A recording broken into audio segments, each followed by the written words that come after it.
ஐயா தலைவர் திரு பாலசுப்ரமணியன் அவர்களே, இந்திய கடற்படை அதிகாரி திரு சதீஷ் சினாய் அவர்களே, விண்வெளி மற்றும் பாதுகாப்பு நிறுவனங்களை சார்ந்த தொழிலதிபர்களே, அன்புக்குரிய மாணவ செல்வங்களே, பத்திரிகை மற்றும் ஊடகத்துறையை சார்ந்த நண்பர்களே, உங்கள் அனைவருக்கும் என்னுடைய அன்பான வணக்கம். வான்வெளி மற்றும் பாதுகாப்பு தொழில்துறை சார்ந்த நிறுவனங்களுக்கான ஏரோடெஃப்கான் என்ற இந்த மாநாட்டை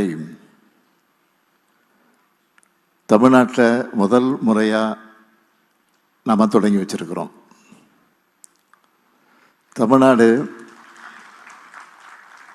இன்றைய தினம் இந்தியாவை ஈர்க்கும் நிலையில் இருந்து உலகை ஈர்க்கக்கூடிய மாநிலமாக உயர்ந்திருக்கு.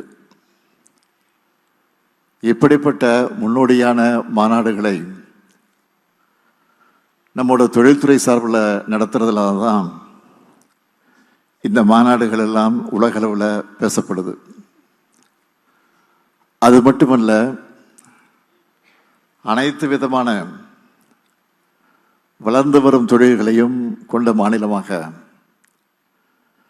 தமிழ்நாடு இருக்கிற அடையாளம்தான் இந்த மாநாடு. இது வெறும் கண்காட்சி இல்லை. புதிய தொழில் நிறுவனங்கள், உற்பத்தியாளர்கள் ஆகியோரை கண்டறிந்து அவர்களையே கூட்டு முயற்சியில் புதிய தொழில் ஒப்பந்தங்களை ஏற்படுத்துவதற்கான தளம். இந்த மாநாட்டை சிறப்பாக ஒருங்கிணைச்சிருக்கக்கூடிய தொழில்துறை அமைச்சர் தம்பி டிஆர் ராஜா அவர்களுக்கும் தொழில்துறை அதிகாரிகளுக்கும் என்னுடைய பாராட்டுக்களை, வாழ்த்துக்களை நான் தெரிவித்துக் கொள்ள விரும்புகிறேன். தமிழ்நாடு அனைத்து வகையான தொழில்களையும் தடம்பதிச்சு வரும். தமிழ்நாடு உற்பத்தி துறையில் லீடராக மாறிட்டு வருது. ஏற்றுமதி செய்யப்படுகிற மொத்த தானியங்கி வாகனங்களில் தமிழ்நாட்டோட ஷேர் மட்டும் எவ்வளவு தெரியுமா? 40 விழுக்காடு. அது மட்டுமா, 3/2 பங்கு இருசக்கர மின் வாகனங்கள் இங்கே தான் உற்பத்தி செய்யப்படுது. 2024-25 ஆண்டில் $14.6 பில்லியன் மதிப்புடைய மின்னணு பொருட்களை ஏற்றுமதி செஞ்சு அதிலேயும் நாம தான் முதலிடம். 45,000க்கும் மேற்பட்ட தொழிற்சாலைகள் தமிழ்நாட்டில் இருக்கு. இந்தியாவிலேயே அதிகபட்சமாக தமிழ்நாட்டில் மொத்த ஜிடிபியில் உற்பத்தி துறை 20 விழுக்காடு பங்கு வகிக்குது. உலகளாவிய பொருளாதாரத்தில் தமிழ்நாடு முன்னணி 50 இடங்களில் இருக்கு. இந்தியாவிலேயே 11.19 விழுக்காடு பொருளாதார வளர்ச்சியோட டபுள் டிஜிட்டை எட்டி பிடிச்சிருக்கக்கூடிய ஒன் அண்ட் ஒன்லி மாநிலம் தமிழ்நாடு தான். எதை பண்ணாலும் ஆல்ரவுண்டா பெஸ்ட்டாக பண்ணுறதுனால தான் இது சாத்தியமாகி இருக்கு. இதில் மிக முக்கியமான குறிப்பிட வேண்டியது பாதுகாப்பு தொழில்துறை. தமிழ்நாடு பாதுகாப்பு தொழில்துறை வழித்தடம் திட்டம் இந்த துறை சார்ந்த வளர்ச்சிக்கு ஒரு திருப்பு முனையாக அமைஞ்சுது. இந்த துறையில் இந்தியாவின் உற்பத்தி மையமாக தமிழ்நாடு மாறணும்னு நான் விரும்புகிறேன்.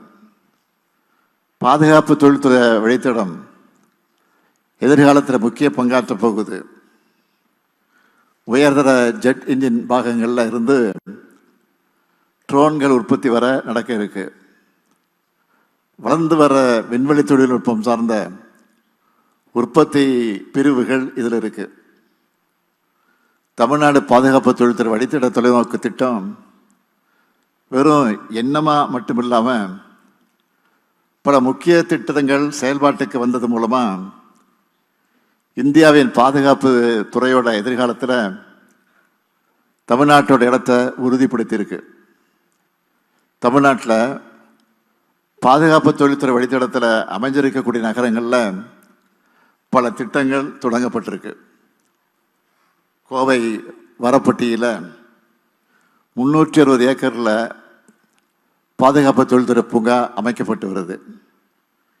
விமானம் பழுது பார்த்தல், பராமரிப்பு மற்றும் ஒருங்கிணைப்பு பணிகள் மேற்கொள்ள நேரடியாக ஓடுதலை அணுக வசதியோடு கூடிய வான்வெளி பூங்கா சூலூரில் 200 ஏக்கரில் அமைக்கப்பட்டு வருது. அதேபோல் திருச்சியில் 90க்கும் மேற்பட்ட MSME நிறுவனங்கள் இயந்திரவியல் உற்பத்தி துறையில் தங்கள் தொழில்களை பெருக்க ட்ரீட் அமைப்பு உதவுது.